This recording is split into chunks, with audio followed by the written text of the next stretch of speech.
Sebetulnya gini San, misi saya di SMA 3 khususnya, kemudian lingkup luar Semaga itu sebenarnya pembelajaran batik itu gimana caranya kita mengenalkan batik ke generasi muda itu yang lebih fun, yang lebih mudah diterima. Kalau selama ini saya lihat pembelajaran di SD sama SMP itu full dengan teori. Iya benar banget Pak. Kemudian kalau full dengan teori mereka pasti akan merasa jenuh. Ya pada waktu itu ya saya agak sedikit kecewa sama sekolah kayak gitu. Kok sekolah gini ya? Kok ini tuh kita mau membawa nama baik sekolah loh.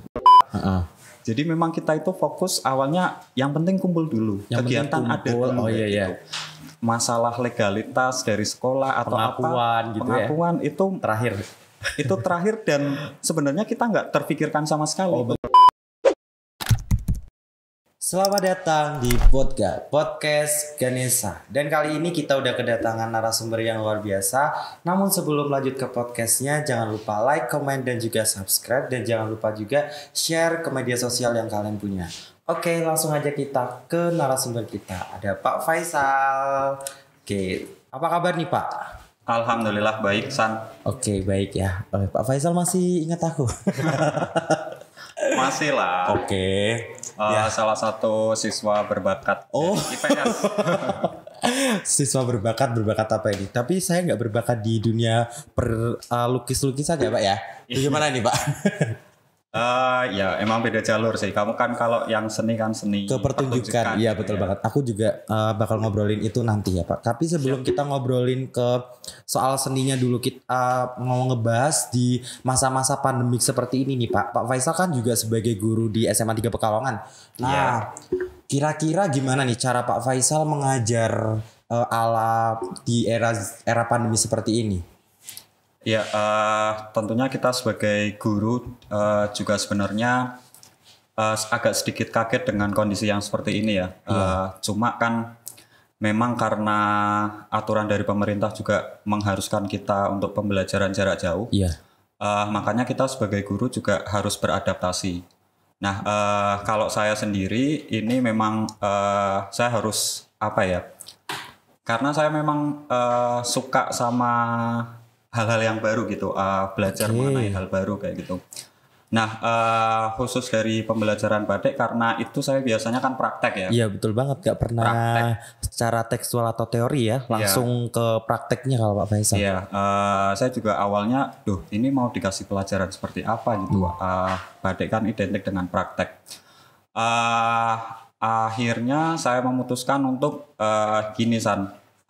Gimana caranya siswa itu tetap bisa praktek tapi prakteknya di rumah bukan di sekolah. Keren. Gitu. Nah makanya saya coba inisiatif belajar untuk editing video kayak gitu.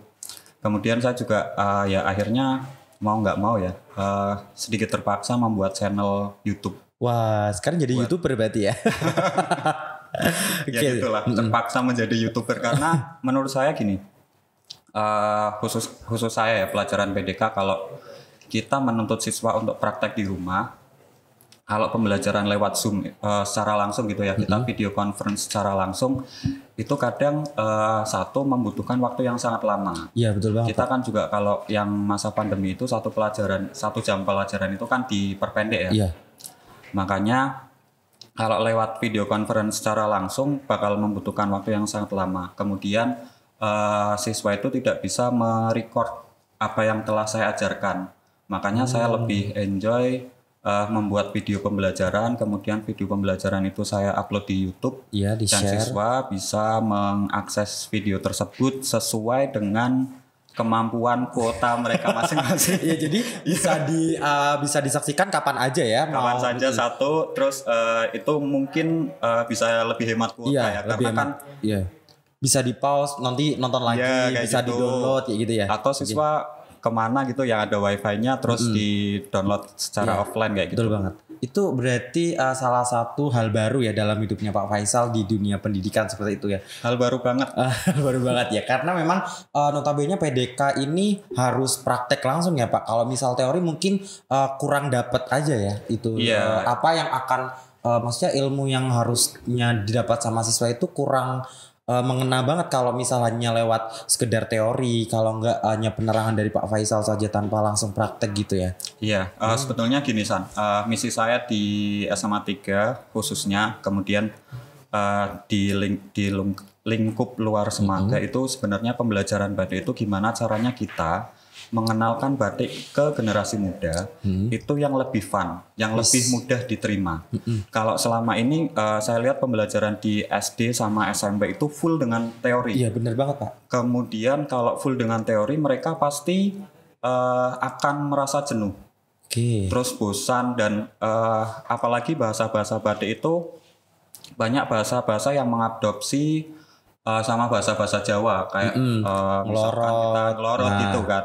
Itu kan bakalan susah dipahami ketika cuma teori saja. Makanya saya tuh di sini menciptakan pembelajaran yang kira-kira anak itu tertarik terlebih dahulu sama batik melalui proses itu.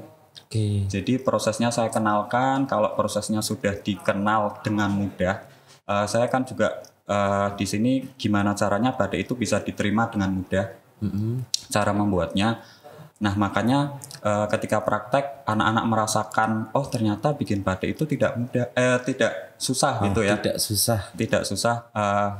Nah itu dari situ mungkin anak-anak bakalan timbul rasa cinta, rasa memiliki terhadap kekayaan asli Indonesia. Oke, berarti itu adalah salah satu tujuannya ya untuk Pak Faisal kenapa sih harus mengajar batik itu? Ada salah satu tujuan atau goals tersendiri ya untuk membuat generasi sekarang ini bangga sama merasa memiliki apa itu batik gitu ya. Karena emang kalau misal dikemas dengan hanya tekstual, materi kayak gitu emang lebih bosen sih Pak. Iya benar banget. Karena kalau di SD pun semuanya pakai materi ya, materi terus dibacakan atau diterangkan kayak gitu aja tanpa praktek ya emang anak-anak jadi hanya sekedar tahu aja. Yaitu urutannya hanya ini, ngelorot, mewarnai kayak gitu-gitu dan sebagainya. Iya, makanya saya agak sedikit prihatin sih dengan ya mungkin karena pengetahuan apalagi guru yang memang benar-benar dari batik itu sangat kurang ya. Jadi mungkin cara dia salah satu untuk variasi dalam pembelajarannya juga kurang kayak gitu. Oke Pak Faisal, selain Pak Faisal nih, tadi udah ngobrol-ngobrol tentang pelajarannya Pak Faisal ya PDK itu. Oke, nah awal mulanya Pak Faisal bisa mengajar di SMA 3 Pekalongan nih, kenapa nggak di SMA-SMA lain gitu? Iya, jadi kalau diceritakan itu agak sedikit dramatis, lucu. bukan dramatis lagi ya. Ini udah lucu. Ya. Gimana ini Pak? Karena memang background saya kan sebenarnya bukan dari pendidikan. Saya itu kan kuliah di D3 Teknik Batik. Jadi memang selama kuliah itu kita tidak diperkenalkan dengan namanya mengajar, metode pembelajaran, kemudian cara-cara mengajar itu seperti apa, itu saya tidak diajarkan sama sekali. Karena memang kita itu dituntut untuk menjadi pengusaha dan pelestari batik. Pada suatu waktu ada dosen saya yang kebetulan punya relasi dengan guru di SMA 3. Ini saya boleh sebut nggak ya? Boleh disebut nggak nih Tim? Boleh ya kayaknya ya? Boleh. Aja. Kebetulan jadi dosen saya itu teman dari kepala sekolah.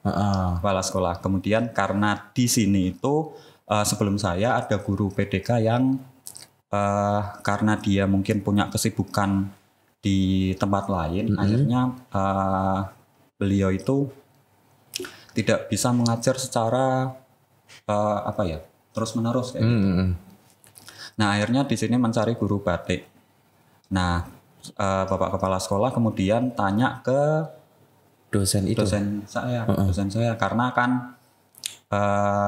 di Pusmanu juga ada teknik batik. Iya betul. D3. Nah beliau bilang saya dicarikan guru batik sih kalau ada di Pusmanu kayak gitu. Akhirnya dosen saya ditagih terus sama pak kepala sekolah selama beberapa bulan gitu. Nah kebetulan ketemu saya di kampus. Akhirnya saya ditawari sama Pak dosen itu, namanya Pak Patoni. Katanya Sal, mau nggak ngajar di SMA 3? Terus pas saya ditanya seperti itu kan, loh kan saya bukan dari pendidikan ya. Backgroundnya nggak ada pendidikannya sama Backgroundnya sekali nggak ada ya. pendidikan sama Tiba-tiba sekali. dapat Akhirnya tawaran untuk mengajar nih. nggak mau Pak, saya nggak mau, saya takut kalau untuk mengajar kayak gitu. Apalagi Sempet kan ragu ini ya. levelnya SMA kan. Iya. SMA kan anak-anaknya sudah besar, gitu. Pola pikirnya juga di masa-masa remaja itu kan penuh. Rada susah ya untuk dikendalikan seperti itu. Iya, akhirnya kan awalnya saya tolak. Terus beliaunya itu nggak apa-apa, coba aja, nggak. Nah, setelah berkali-kali percobaan, akhirnya beliaunya tuh ngomong, "Dah, kamu kirim lamaran aja daripada saya tuh nggak enak sama Pak Kepala Sekolahnya." Iya, ada unsur ketidakenaknya karena dikejar gitu ya. Toh, kamu kirim lamaran ke sana, belum tentu kamu itu diterima kayak gitu. Dia bilangnya seperti itu. Iya, Akhirnya kan, ya udahlah. Dicoba dulu. Iya. Saya bikin lamaran nih di rumah.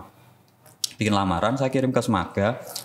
Terus saya dipanggil buat menghadap Pak Kepala Sekolah sama waktu itu Pak Kurikulum dari Kurikulum. Itu saya hadir ke situ, terus besoknya suruh berangkat. Oh, langsung ya. Tidak ada persiapan ataupun uji coba praktik terlebih dahulu, nggak ada. Luar biasa banget sekali ya. nggak ada. Tidak ada background Sumpah, itu pun- pendidikan. Pada waktu itu pada semester berapa itu Pak? Kalau masih ingat? Semester 2. Saya masuk ke sini tuh bulan Desember tahun 2012. Semester 2. Udah Jadi langsung aja. saya ke sini itu di fase yang anak-anak mau ulangan itu loh.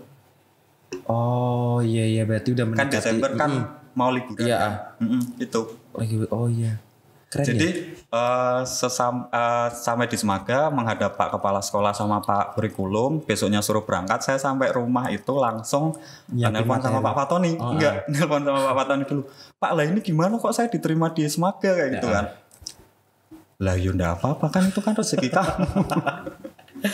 Iya.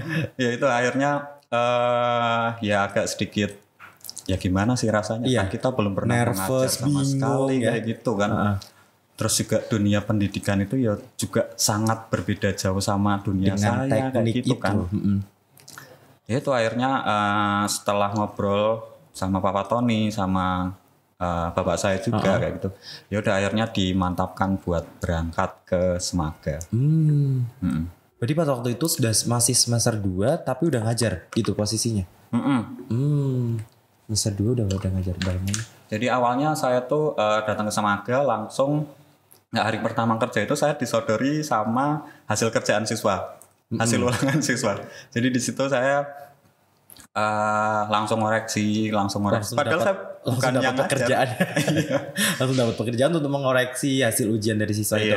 Iya. Makanya di tahun pertama saya agak mengalami bukan agak lagi sih, memang mengalami kesusahan dalam mengajar gitu. Karena kan memang kita kan peralihan dari yang benar-benar praktek sama harus menularkan ilmu ke orang lain. Iya, emang kadang ada orang tipe seperti itu ya Pak ya. Mungkin bisa untuk diri sendirinya tapi susah untuk menularkan atau menyampaikannya kayak gitu supaya orang lain paham apa yang kita maksud seperti itu. Ada seperti itu. Oh, berarti tanpa ada background pendidikan, kemudian hanya dengan udah ngajuin lamaran aja tiba-tiba langsung besoknya suruh ngajar ya atau langsung kerja. Wow, luar biasa, tanpa background pendidikan ternyata bisa nih untuk jadi guru gitu.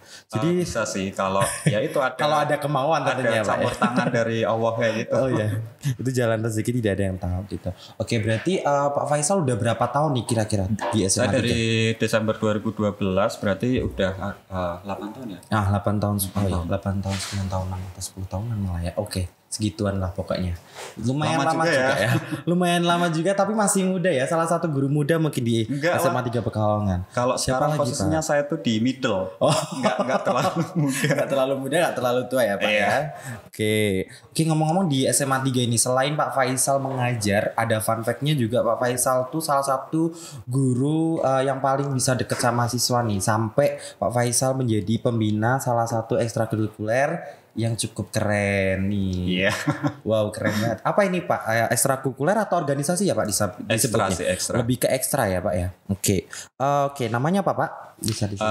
Namanya Ganesha Art Solidarity. Ganesha Art Solidarity. Oke. Itu di belakang Pak Faisal ada hasil karya anak-anak ya Pak ya? Iya, ini ya kebetulan karya-karya dari anak-anak klub seni rupa kayak gitu. Keren banget. Jadi GAS atau Ganesha Art Solidarity ini adalah lebih ke bidangnya lebih ke menggambar, ke seni rupa, seni lukis gitu ya. Berarti bukan seperti untuk semua seninya bisa langsung ke situ enggak ya? Enggak, karena memang ini kita mau bicara sejarah GAS dulu nggak nih? Oh iya, boleh banget nih. Boleh Ceritain ya? sejarahnya dulu Pak. Jadi awalnya GAS itu memang sebetulnya bukan yang bentuk itu bukan saya. Itu memang full dari pemikiran siswa Aspirasi semasa. siswa gitu ya? Aspirasi siswa. Ada 4 siswa yang punya Ide kreatif ide untuk membentuk sebuah klub untuk mewadahi teman-temannya yang memang suka gambar kayak lukis gitu. Iya. Jadi memang awalnya dari anak-anak tersebut ada 4 saya sebutkan, ada Joko Patmanto, ada Zaki, ada Faiz, kemudian ada Hidayat. Itu ada 4 anak tersebut yang awalnya saya tuh ketemu deket sama mereka itu di lomba mural. Awalnya kan lomba mural. Nah itu project pertama saya dengan mereka. Kemudian setelah lomba mural itu terlaksana, itu kemudian dari anak 4 tersebut menginginkan sebuah adanya klub seni. Awalnya ini mau bentuk street art, jadi kayak graffiti sama mural, seni-seni jalanan seperti itulah. Keren. Nah mereka juga akhirnya ketemu punya ide seperti itu dan kemudian mengutarakan idenya ke saya. Terus kita bareng-bareng berpikiran kalau cuma street art nanti malah kita kan juga kesannya masih di sekolah ya, lingkupnya di sekolah. Kadang kan street art itu mempunyai kebebasan yang lebih kayak gitu kan dalam berekspresi kayak gitu. Makanya mending kalau mau bikin klub yang seperti itu digeneralkan lagi menjadi klub seni rupa kayak gitu. Kalau kita mau ke seni keseluruhan, pembinanya nggak ada, saya juga nggak bisa nari, saya nggak bisa di bidang musik apalagi gitu kan, nggak bisa. Oh gitu ya. Jadi aspirasi dari siswa langsung ditampung sama Pak Fai, akhirnya rembukan dan jadilah itu yang namanya Ganesha Art Solidarity. Itu pada tahun 2016 kayaknya. 16 ya. 16. Sepertinya iya. Karena itu tadi 4 itu adalah teman-teman saya. Iya kan, teman seangkatan kamu kan. Halo teman-teman saya gitu ya. Itu keren banget. Jadi awal mulanya seperti itu, luar biasa ya. Ternyata dari ide atau aspirasi siswa itu bisa menjadikan sampai sekarang ini. Iya. Jadi memang awalnya kita pun nggak menyangka bakalan besar ini. Gitu. Bukan besar sih, punya efek ke anggota yang besar seperti ini. Jadi memang kita beranggotakan lingkup kecil, tapi gimana caranya setiap langkah kita itu berdampak positif terutama ke anggota-anggota kita kayak itu. Awalnya kita juga dari proses mulai pembentukan itu kita juga jalan sendiri ya. Kita memang di samping kita juga nggak tahu prosedur gimana caranya dalam tanda kutip mendaftarkan ekskul ke sekolah. Jadi memang kita itu fokus awalnya yang penting kumpul dulu. Kegiatan ada dulu. Gitu.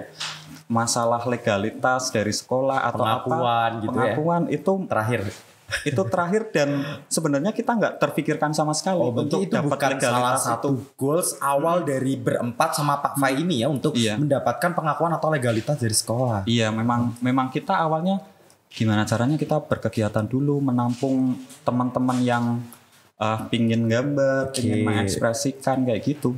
Oh, berarti tanpa goals pengakuan, yang penting jalan aja dulu. Iya, dan kita memang jalan setahun. Kalau kamu lihat kita sering berkegiatan di ruang berapa? Dulu yang tuh ruang 17, ruang 16 gitu ya. Ya, di hari Sabtu, di hari Sabtu pagi ya. Iya biasa. Sabtu pagi itu kita berkegiatan di sana. Nah kebetulan dulu itu kan ada voli di sana kan. Di sana kan dekat sama lapangan voli. Nah pembina voli sama kesiswaan itu kan sama Masih ya, sama ya, Bu, pas waktu itu. Bu Cici, Bu Cici, iya. Bu Cici. Nah Bu Cici itu kebetulan lihat kegiatan kita di sana kan. Lihat kegiatan kita. Akhirnya tanya-tanya, loh lah ini kegiatan apa kayak gini kok pada gambar-gambar di sini gitu. Terus akhirnya kita jelaskan, nah sama Bu Cici akhirnya dilegalitaskan sama sekolah. Oh, jadi dan itu pun tidak terduga ya? Iya, itu memang tidak terduga dan kita ya juga akhirnya, oh ya udah, memang karena kita kan ada nama Ganesanya, jadi memang tidak boleh lepas dari SMA 3 kayak gitu. Oh luar biasa, tanpa ada dugaan ternyata dilalanya ada guru yang Iya, dilalanya ada karena kita juga, saya juga di sini juga masih baru dan baru pertama kali membina seperti itu, jadi prosedur untuk apa ya dalam tanda kutip yang mendaftarkan itu tadi itu saya juga nggak kurang tahu prosesnya seperti apa. Dan ini ada fun fact-nya tentang GAS atau Ganesha Solidarity ini untuk yang mau gabung itu tanpa proses seleksi nih, beda sama ekskul ataupun organisasi-organisasi lain yang harus melalui seleksi ya gitu. Ini kenapa, ada kealasannya atau maksud dan tujuannya tertentu gitu ya Pak? Jadi gini, kalau kita mengadakan seleksi, jumlah siswa yang mendaftar GAS itu sudah sangat sedikit. Peminatnya sedikit. Habis kalau kita lakukan seleksi, kita buang anak-anak yang tidak masuk ke dalam kriteria kita, itu ya jumlah anggota kita bakalan semakin sedikit. Oh, itu salah satu alasannya alasan utamanya. Alasan kenapa tidak dilakukan atau sistem seleksi terlebih dahulu. Seleksi, iya. Karena emang kalau di dasar rasa seperti itu ya Pak, untuk peminat lukis atau seni rupa itu memang sedikit sekali ya. Iya, memang. Ya memang sedikit sih, ya karena kan tidak semua orang punya bakat, punya passion di dunia seni ataupun seni rupa kayak gitu ya. Seperti itu. Oh gitu, itu salah satu alasannya nih kenapa kok GAS nggak pernah seleksi gitu, karena memang alasan itu dan alasan itu juga sampai sekarang masih berlaku di kita. Oh iya sih, karena aku selalu lihat brosur-brosurnya itu paling beda adalah brosurnya GAS kayak gitu. Yang lainnya itu seleksi di ruang berapa, kalau GAS datang aja tanpa seleksi. Datang aja. Itu yang luar biasa. Bawa pensil, bawa kertas kayak gitu. Alat-alat untuk melukis ataupun menggambar itu. Oke. Tadi udah ya berbicara tentang itu. Nah kalau mungkin event-event atau kegiatan yang selalu GAS lakukan setiap tahunnya kayak gitu, ada nggak sih? Jadi gini, GAS itu bisa seperti sekarang juga kita perjuangannya juga luar biasa ya, apalagi di awal-awal. Aku kayaknya menjadi saksi Bang. Awal-awal pembentukan itu karena kita memang terus terang sangat buta terhadap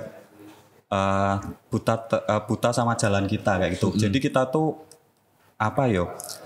benar-benar belajar sendiri, kalau salah ya kita evaluasi, benerin sendiri kayak gitu. Jadi memang perjuangannya itu yaitu di awal tahun memang kita memang sebelumnya kan juga ikut beberapa kompetisi ya, ikut beberapa kompetisi dan itu masih kita laksanakan dari awal. Nah sebenarnya ada beberapa titik balik yang akhirnya saya kan juga belajar ya sebagai pembina kayak gitu kan. Ada satu momen di mana ada satu lomba karena itu posisinya kita mungkin udah diakui sama sekolah. Kita posisinya udah diakui sama sekolah dan ada satu lomba yang mengharuskan kita itu datang ke luar kota. Oh iya, luar kota. Itu sering banget itu GAS tuh. Sering banget itu awal banget sama perjalanan GAS kayak itu. Itu ada 2 orang yang masuk ke finalis lomba lukis tingkat nasional. Iya. Itu mereka harus datang ke Jakarta. Nah, karena kita baru pertama kali menghadapi kondisi yang seperti itu, akhirnya kan kita juga bingung kan, ini caranya gimana, prosedur untuk mendapatkan bantuan dari sekolah itu seperti apa, kan kita juga kurang paham ya gitu. Nah, akhirnya kita coba mengajukan ke sekolah, ternyata mungkin responnya kurang karena mungkin dilihat dari jenjang ataupun eventnya mungkin Pak ya? Iya itu satu, kemudian ya karena kita juga masih baru kan, jadi mungkin pengakuan dari sekolah juga belum terlalu inilah, apresiasinya juga itu. Kemudian sekolah kurang mendukung. Nah di satu momen itu ada kata-kata yang benar-benar membuat saya oke, saya juga harus seperti yang beliau katakan kayak gitu. Beliau tuh mengatakan bahwa kalau misalkan ada lomba yang seperti ini, itu kalau sekolah mau membackup semuanya, itu terus terang tidak bisa. Ya. Harus ada sponsor dari luar. Sponsor dari luar itu bisa diambil, bisa ditarik dari orang tuanya. Jadi orang tuanya suruh membiayai, atau bapak nanti cari dana dari swasta. Dana dari swasta kayak itu. Nah pada saat itu kan yang ada dalam diri saya, terutama karena kan saya juga sebagai pembina ya, itu ya yang ada dalam diri saya, kok sekolah gini ya, kok ini tuh kita mau membawa nama baik sekolah loh, walaupun mungkin tingkatannya belum, kompetisinya juga belum terlalu dikenal sama masyarakat luas kayak gitu. Bukan dari dinas pendidikan atau yang bukan sifat lombanya bukan yang berjenjang seperti itu ya mungkin. Itu yang ada dalam ya pada saat waktu itu ya saya agak sedikit kecewa sama sekolah kayak gitu. Nah tapi dalam diri saya ya oke, berarti kalau memang sekolah seperti ini, saya juga harus mulai gimana caranya mencari yang seperti tadi disampaikan, sponsor dari swasta, sponsor dari luar. Sponsor dari luar. Kalau dari orang tua siswa mungkin itu bisa, tapi tidak menjadi prioritas utama saya. Saya gimana caranya mau mencari sponsor yang benar-benar swasta, yang mau membiayai kita. Akhirnya selang berapa tahun, alhamdulillah kita dapat sponsor dari luar. Maka dari itu yang tadi Hasan bilang bahwa GAS itu sering lomba di luar kota. Iya, sering itu banget sebenarnya kita itu dapat sponsor dari swasta. Luar biasa. Iya. Karena mungkin juga dilihat event-event lomba lukis kayak gitu tuh emang jarang sekali diadakan di tingkat kotanya sendiri Pak ya. Berarti tuh Pak Faisal juga kayak searching ada event apa di mana-mana itu lewat internet gitu Pak. Atau mungkin dari bros. Kalau kamu lihat di story Twitter saya, Facebook saya, Instagram saya, pasti di 3 teratas pencarian itu pasti lomba mural, lomba desain batik, atau lomba batik. Pasti ada itu ya. Pasti ada itu. Ini kalau kamu mau lihat pasti saya tunjukkan, pasti ada kayak gitu. Jadi memang informasinya kan kita kurang, makanya kita yang mengejar lomba-lomba kayak gitu. Nah kebetulan ada, ini saya bukan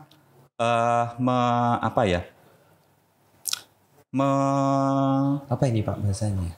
Peran sekolah, maksudnya peran sekolah memang besar buat kita. Saya tidak mengecilkan peran sekolah terhadap dukungan sama GAS, tapi memang sekolah itu kan anggarannya kan sudah dibuat di awal, dan kan bukan cuma GAS yang butuh anggaran, itu kan ada banyak sekali ekskul, terus kemudian organisasi kayak gitu di Semaga kayak gitu, yang juga butuh support dari sekolah kayak gitu. Maka dari itu ya saya cukup sadar diri kayak gitu. Posisi kita karena memang juga baru, terus legalitasnya juga belum terlalu bagaimana kayak gitu ya. Iya itu saya cukup sadar diri bahwa kita memang di setahun itu dapat jatah dari sekolah sekian. Kalau kita mau lomba-lomba yang keluar kota, otomatis jatah yang dari sekolah itu nggak bakalan cukup.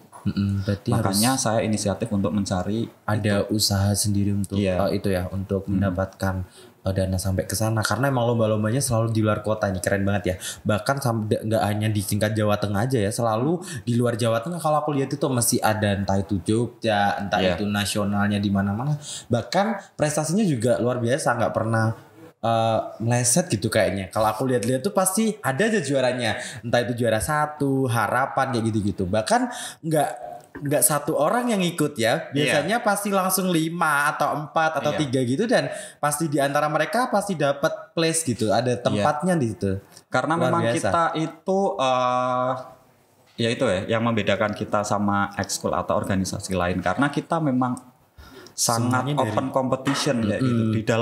Di dalam organisasi kita itu sangat open competition. Jadi memang semua anggota itu saya kasih kesempatan yang sama untuk mengikuti sebuah kompetisi.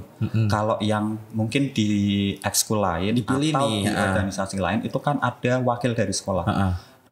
Karena mungkin kan memang jatahnya harus sekian. Dan iya. Kalau lomba desain batik Bebas itu ya? bebas, atau lomba mural itu bebas.